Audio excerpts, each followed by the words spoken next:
इस क्षेत्र की अन्य सीटों की तरह जोबट विधानसभा भी आज़ादी के बाद सोशलिस्ट पार्टी का गढ़ हुआ करती थी। कांग्रेस ने इस गढ़ को तोड़ने के लिए अजमेर सिंह रावत को यहाँ की कमान सौंपी। अजमेर सिंह रावत ने न केवल अपना व्यक्तिगत वर्चस्व यहाँ स्थापित किया, बल्कि कांग्रेस का भी एक ऐसा इसको मजबूत गढ़ बना दिया कि कांग्रेस कभी यहाँ से हारी नहीं। अजमेर सिंह दादा लगातार अपने जीवन संपर्क और लोकप्रियता के बल पर हर चुनाव जीतते गए और ये कांग्रेस का मजबूत गढ़ बना रहा। जब उनका स्वास्थ्य खराब हो गया तो ऐसा कहा जाता है कि अस्पताल में उन्होंने उस समय के मुख्यमंत्री दिग्विजय सिंह को अपने अगले उत्तराधिकारी यानी बहू सुलोचना रावत को अगला टिकट देने का कह दिया था और कांग्रेस ने उसी वादे के अनुरूप जब उपचुनाव हुए तो सुलोचना रावत को टिकट दिया। सुलोचना रावत भी इस रावत परिवार के कब्जे को कामयाब रखती रही। 98 में माधव सिंह डावर जो कि कांग्रेस के नेता हुआ करते थे, उन्होंने टिकट के लिए दावेदारी की और जब टिकट नहीं मिली तो उन्होंने निर्दलीय मैदान में उतरने का निश्चय किया। अच्छा प्रदर्शन किया और यही प्रदर्शन उनकी लोकप्रियता को दर्शाने वाला आधार बन गया।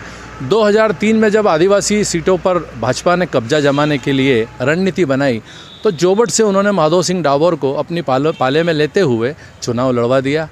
माधव सिंह डाबर चुनाव जीतने में कामयाब रहे और उसके बाद कभी माधव सिंह डाबर तो कभी सुलोचना रावत जीतते रहे। सुलोचना रावत का अभी भी वर्चस्व कायम था, रावत परिवार का भी कब्जा कायम था। थोड़ा सा इसमें जल्दबाजी हुई और विशाल रावत के हाथ में साम्राज्य सौंपा गया।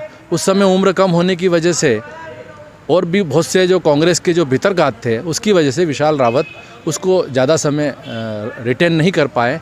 लेकिन कांग्रेसी नेतृत्व में कुछ कहीं न कहीं चूक हुई और 2018 में इसी जो एक गैप था खाली, तो कांग्रेसी नेतृत्व ने झाबुआ की जिला पंचायत अध्यक्ष कलावती भूरिया को वहाँ से टिकट दे दिया।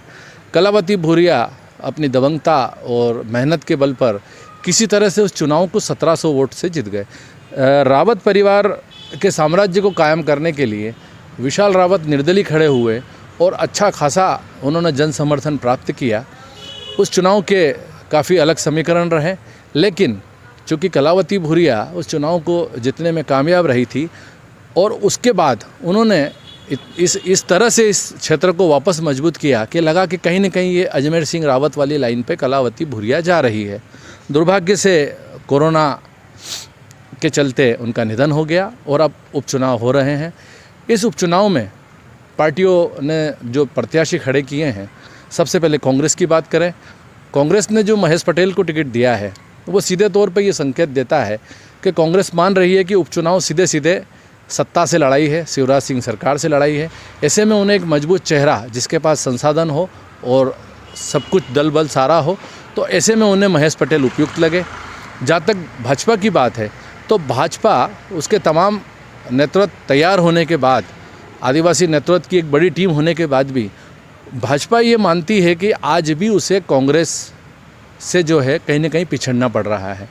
सीधे तौर पर सुलोचना रावत को भाजपा में शामिल करवाना और फिर टिकट देना ये साबित करता है कि भाजपा कांग्रेस के आदिवासी नेताओं के भरोसे ही वापस इस किले को 2003 की तरह फतेह करना चाहती है।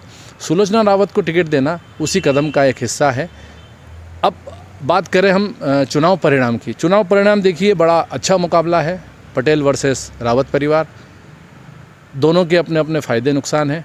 महेश पटेल का फ़ायदा ये है कि वो जिला कांग्रेस अध्यक्ष हैं अलीराजपुर ज़िले के। जोबट में उनकी अच्छी खासी पहचान है, इसके अलावा इस क्षेत्र से परिचित है और बड़ी बात यह है कि वहाँ की जो भाषा है वो उससे भी परिचित है, तो उनको कम्युनिकेशन करने में दिक्कत नहीं आ रही है। लेकिन दूसरी तरफ महेश पटेल को नुकसान ये है कि जोबट क्षेत्र के जो कांग्रेसी नेता है वो शायद उन्हें उतना समर्थन नहीं दे।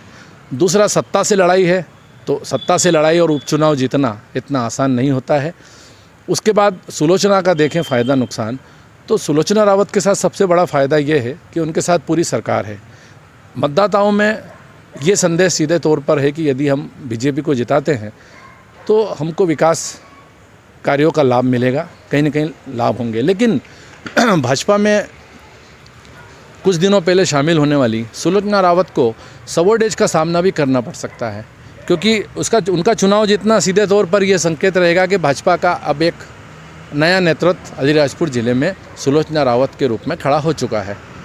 ऐसे में भाजपा के जो नेता है वो चाहे खुल के नहीं बोले, लेकिन शायद दिल से नहीं चाहेंगे कि एक नया कोई जो है सत्ता का केंद्र बने। और इन सब रोचक बिंदुओं के बीच ये चुनाव घूम रहा है और अभी भी इसमें 8-10 दिन है। और जैसा कि यहाँ की परंपरा है, अंतिम 2-3 दिनों में जो फलिया बैठक होती है उसके माध्यम से तय होता है। तो ये चुनाव अंतिम सप्ताह में एक नया मोड़ ले लेगा और उसी समय ये स्पष्ट हो पाएगा कि आखिरकार 2 नवंबर को किसके घर पर दिवाली के पटाखे फूटने वाले हैं।